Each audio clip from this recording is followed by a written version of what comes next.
રાત્રિના નિલંબાગ સર્કલથી બહુમાળી ભવનવાળા રોડ પરથી પસાર થઈ રહેલ એક કાર અચાનક પલટી મારી ગઈ હતી, જ્યારે અન્ય એક કાર ડિવાઈડર પર ચડી જતા બંને ઘટનામાં મળી બે વ્યક્તિઓને સામાન્ય ઈજા થવા પામી હતી.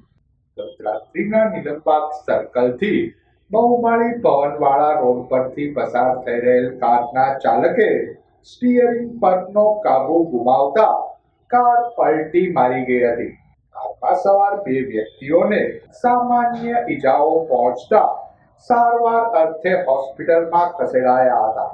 આ ઘટનાના થોડા જ સમયમાં ઇકો કાર પણ ડિવાઈડર પર ચડી ગઈ હતી.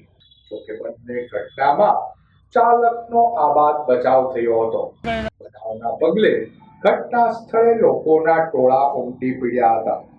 રાત્રિ દરમિયાન ડિવાઈડર ન દેખાતા અકસ્માત થયો હોવાનું પ્રાથમિક તબક્કે જાણવા મળી રહ્યું છે.